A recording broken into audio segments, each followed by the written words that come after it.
hope you're all still awake. Late Night Mega here. And it is time to go to Special Stage 2. Recognize this music. This one's actually from Mega Man 3 for the Game Boy. So it's based on Punk. We're skipping Mega Man 2 and Quint because, well, it's not my choice. That's just how Mega Man 10 was designed. For some reason, they only included Enker, Punk, and Blade, not Quint from Mega Man 2 on the Game Boy. I find it really odd that they skipped him. Well, that didn't work out favorably. I like this music. Oh, I thought that was going to hit him. Alright, we have some time bombs here. Not too difficult. And then there's an easy E. Yeah, Enker's stage does not give you an E-Tank, but the other two do. Yeah, I don't know why they skipped Quint. Didn't complete the 4 of them. I guess maybe it's because Quint was from the future. Wasn't he supposed to be like Mega Man from the future or something? And so he wasn't really built by Wily like Enker, Punk, and Blade were to... well, they're the Mega Man killers, so... I don't know, maybe that's why I was excluded. But then again, if all you did was play the actual games... Like, if you go back and watch my playthrough of Mega Man 2, you wouldn't really know that Quint was from the future.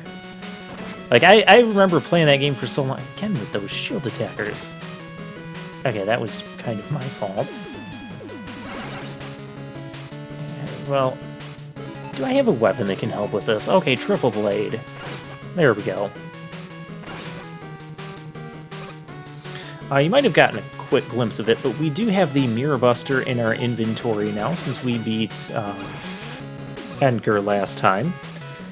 And we have these parachute bombers. I hate these things. Usually I don't mind pop-up enemies, but when the pop-up enemies can explode if you're too close to them, the issue with their design is that you need to get close to them for them to pop out, and so you can deal with them. But if you get too close, then you're going to get hit by its explosion. Somehow the water shield is blocking the explosion, at least that's what I think. That's not quite the case. It's just the water shield distance is just enough to be outside of the explosion range, but you can't just take the water shield and then jump over the pit. I do end up trying that off camera. Let's give a hint for what's going to happen. And it doesn't go well. We'll just put it that way. Now this section, another thing I learned is you can just like completely run through all of this instead of wait. My problem is, and with my luck, I would end up getting caught and squished by one of them. So I don't trust these things. I don't have a reason to trust these things, but if you're doing this on you're competing for the world record time, you can just go straight through this. Spiders. Okay, I need weapons. We'll use that. Wheel cutter, and we'll use commando bomb. Yeah, that's a good use for that. It takes up so much energy, though. And I was... not quite what I was trying to do. That was what I was trying to do, though. The issue with the Mega Man 10 weapon set, it has, in my opinion, one of the weakest weapon sets in the Mega Man franchise. And having the Mega Man Killer's weapons here helps out. Oh, dang, look at that contact damage that Punk does. Okay, I need to E-Tank because the next hit, I'm going to be dead. And I don't want to die with an E-Tank in my inventory and then have to repeat the stage. Hint, hint. So yeah, and the issue I have with fighting Punk is... there's really no tell as to when he's going to throw... See, sometimes he throws his attack directly at you, and you have to avoid it. Other times, he just punks you out, and you jump, thinking you have to avoid it, but he's throwing it upwards, so it'd be nowhere near you if you weren't jumping. Like that! Just like that, I got punked out. And then he has... Apparently you can throw things backwards, too. I don't know how that works. Anyways, yeah, I didn't show you the replay of going through the whole level again. No need to. I showed you the first time. It didn't vary much.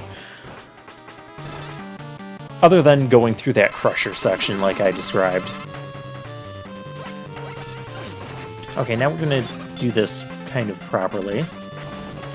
The other issue is you have very little reaction time from the time Punk stops there and comes charging at you. So you have to be really quick on the decision of whether to jump or not.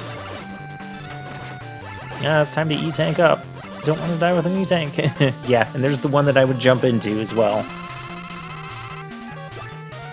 So very short reaction times, and very much you don't necessarily know where his attacks are going, so you can't necessarily predict them. Although he seems to be going for an over-under sort of pattern for me now. I guess that is his pattern. I guess we didn't really need that E-tank at all. Alright, well, with that, we get his weapon. And that's a new record, my only record. Alright, with that, I'll see you next time.